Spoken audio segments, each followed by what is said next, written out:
What's up, everybody? Welcome back to the Casual Big Ten Podcast, a special edition of the Casual Big Ten Podcast. We are joined live by Camron Johnson, wide receiver from the Northwestern Wildcats, leads the team in receptions, leads the team in touchdowns.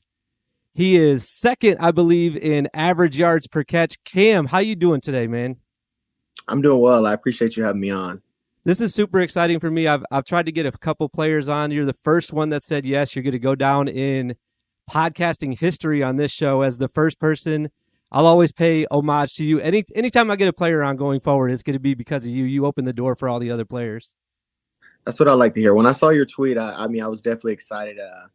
And so it's something I was definitely not going to pass up on the opportunity to do. I really appreciate it, man. I got a couple of people that I would want to give a shout out to, if you will. And they kind of have some questions, so I think that they'd like to hear from you too. The first person is Tommy Hook. He was the one that was in the tweet on Saturday night that said that you should come on the show, so I kind of got to give some credit to him too. Big thank you to him, but he also wanted me to ask about your wide receivers coach. I think is it Tommy Reese? Is that right? Am I getting that right? Armand Benz. Okay. I think I just talked to him on the phone. He gave me a different name. So, but he wanted to know about the wide receiver coach. You have any words about that for Tommy? That was his specific question. Yeah. So Coach Benz is a guy who just got here in the spring, exactly like probably around the same time I did. I mean, my official visit was like a week or two into him getting here. Didn't have a house yet. Family wasn't here, anything like that. So we both came in. It was kind of new for both of us, but I feel like he's done a great job of really pushing me. As a 6-year guy, I think that a lot of guys sometimes can sort of think, oh, I've got things figured out. I just want to come here and play and do it my way. But I think he's done a good job of, especially playing since he played in the NFL and he played at Cincinnati. He's done everything that I want to do. He's done a really good job of pushing me to be the best player I could possibly be. And just finding small things in my game that have pushed me to the next level and also made our whole receiver room better this year. I think we're all on pace to have record years. And so it's something that we're really excited about. We love Coach Benz. That's awesome. Wide receiver room, I feel like, is underrated in the conference right now. You guys have a great core. You got a great core of guys all around. That includes another guy named Cam. It's Cam Porter. The reason I bring that up is because the second question comes from my son, who is also named Cam.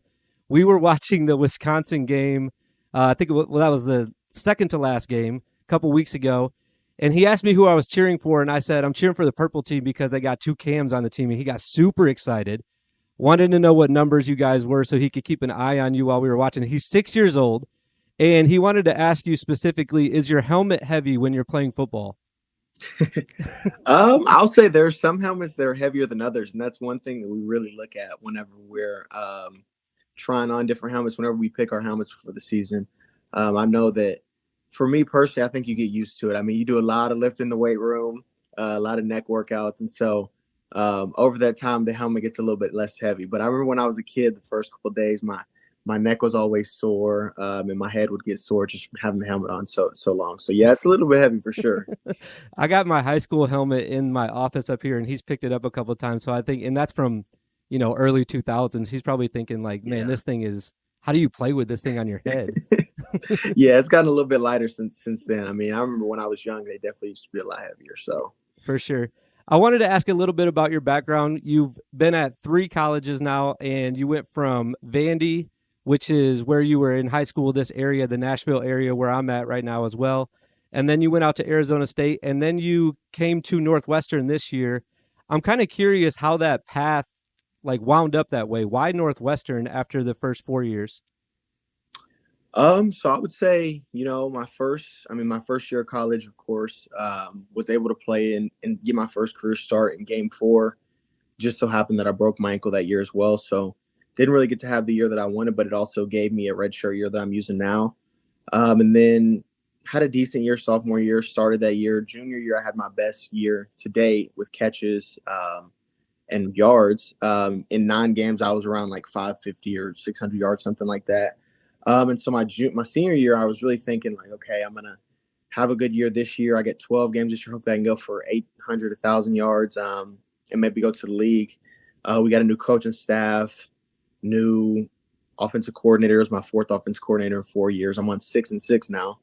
And so just didn't necessarily have the year that I wanted. Knew that Vanderbilt was in a little bit of a rebuild. And I realized like I've got a year or two left. I really wanted it to be one. So it was time for me to sort of go and do my own thing. And so I went to ASU, and then, it was sort of a tough year there as well with losing Coach Herm in the middle of the season, changing offenses in the middle of the season, things like that. And so I was like, I didn't want to go out on that way. And I didn't know how the future looked sort of NFL-wise, just because I had a down year. Since my junior year, I hadn't been having as good years. But I knew that I still had the itch to play. I love football, and I wanted to give myself the best chance I possibly could to go to the NFL. And so as soon as I got in portal, Riley Lees, our receiver GA, reached out to me that day.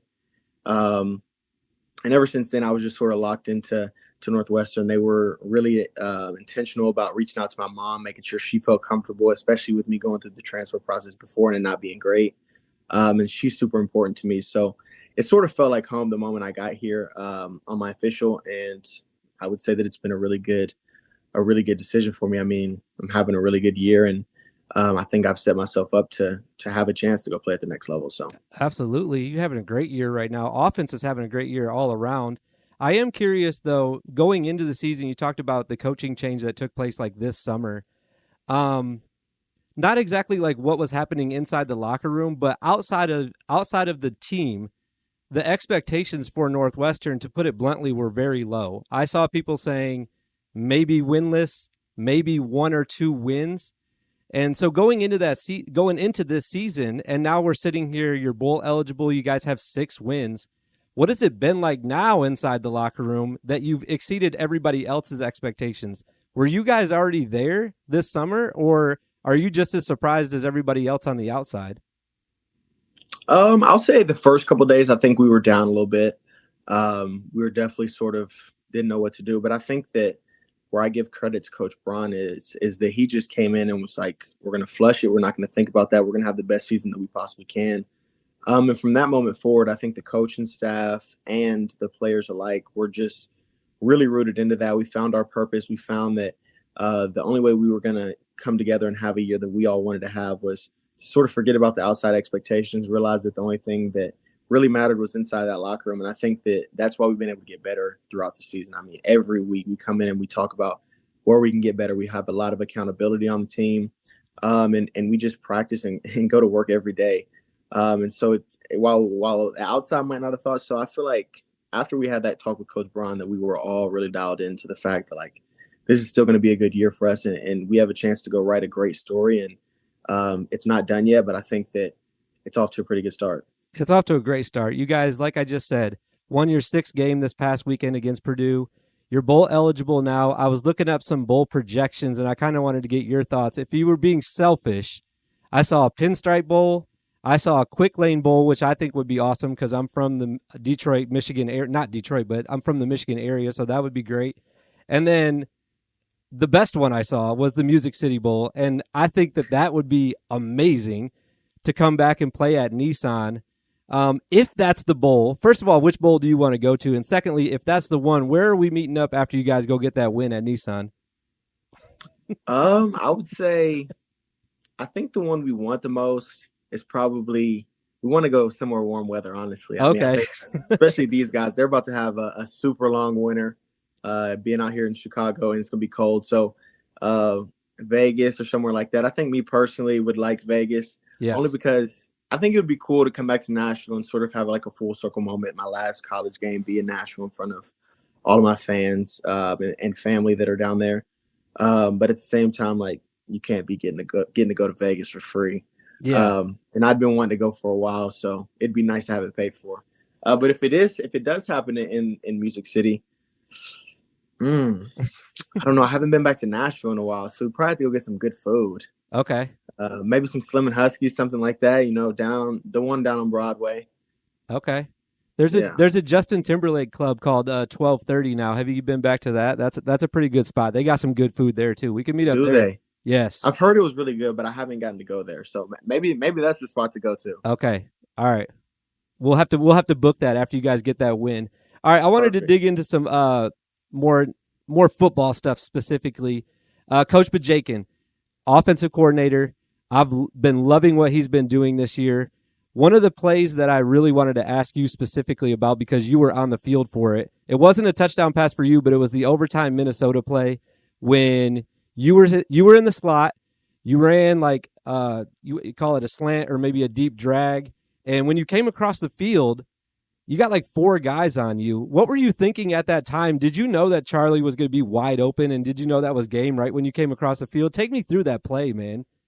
Yeah, it was a play that, I mean, we had practiced it since probably week 1 or 2 of camp. I mean, we had a couple plays that were similar to that, but when he called it, I'm like, okay, this is either going to be a touchdown or Ben's going to get sacked. Like, it's one of those plays where you know that it's all or nothing almost. And once I started running the route and I'm sitting here, I'm like, there's so many guys around me. And I just look back and I see Charlie wide open, and I was super excited. I think when we were going to line up, I'm like, yeah, we're probably going to score here. I think me and Bryce Kurtz talked about it and was like, well, this is the one. We're about to go win this. So That was amazing, man. That was like awesome moment, and that was one of those wins where, like, I had predicted you guys to win more than everybody else did. I thought you were going to win 4 or 5 this year. So when you got that big win, I felt really good about myself. I was able to get on Twitter and kind of, toot my own horn a little bit. So I was jacked for you guys. It was a great win, and the play call was just amazing on that specific one. Another play call I want to ask you specifically about just this weekend against Purdue. You're lined up, not in the slot this time. You're the outside guy, and the corner immediately blitzed. I'm wondering, do you and Ben have like a hot call or like a something that's was that, first of all, was that the play? And secondly, what were you thinking when you saw the corner blitz and you knew that Ben and you were going to connect right there? yeah, so it was something we had practiced literally all week. Like we talked about, like if they go corner blitz, there's a good chance that the safety has to come down the way that they play it. And I remember the first day we watched their film, Coach Benz was like, if you see this look, I want you to scream out what we call cat is corner blitz. And he said, you're going to make one guy miss and you're going to go score, Cam. And so it was something like every day that week, they would give me a look and they wouldn't tell me when it was coming, but I'd have to scream it out as loud as I could. And some days it'd be a little more obvious than others. Well, it just so happened that in the game, I'm sitting there and I'm looking and I see the corner like peeking inside and the safety sort of typically has been did a fake clap. And that's when I'm like, this is about to happen. And then I hear the guys on the sideline, like all the quarterbacks, all the sidelines screaming, cat, cat, cat. So I'm like, okay, I'm about to get it. And then it was just like Coach Benz and Coach Jake had said, I made one guy miss and was able to take it to the house. So that wasn't intentionally supposed to go to you at that moment. It's when he started hearing that cat call. Then he like looked over. And it. Yeah, we had a totally different play called. Okay. Totally different play. That's so awesome. I love it. I love it, man. Great move on that play. As soon as you made that move, I was like, all right, he's gone right there. It's going to be a big lead now, man. What's it feel like in the open field? Are you looking up at, I don't know how the field is set up there. Was there a Jumbotron up there? Are you looking up at that? Or are you just like, please don't trip? There was a Jumbotron in front of me, but the way that ours is set up, like from the field, it's cut off a little bit. So I couldn't really see. A lot of times if there's a big Jumbotron in front of me, though, I'll definitely look. But all that's going on in my mind is just like, don't get caught, don't get tackled. Like both of those things. Don't get hawked down and don't get tackled. Yeah, because then you'll hear about it for the rest of the week if you get hawked, especially at film. Speaking of film, this week coming up, big game against Illinois. I don't want you to give away anything, obviously, but I know you've probably watched some tape on them. What can we expect to see from you specifically in the offense against that Illinois defense who's been playing, especially the last 4 weeks, really well? Yeah, they are really well. I think they have a really good front seven, a really good defensive line that allows them to create a lot of pressure. And then they have a good variety of defensive backs who like to play man coverage, like to sort of say it's going to be my guys versus yours, and my front seven is going to get to you before you're able to get open. So I think that for the receivers and for the offense, it's going to be a day where if we come in and we win our one-on-ones and do what we've been doing all year, we'll be able to have a good game and walk out of there with the win. But if we don't sort of trust our technique and run good routes, then Illinois is going to be able to sort of slow us down, and it's going to be a back and forth dogfight type of game. Did you know that I didn't know this until this week when I started doing research on the upcoming games. Trophy game this weekend, Land of Lincoln Trophy. Did you know? Be honest. Did you know about that trophy before you came to Northwestern?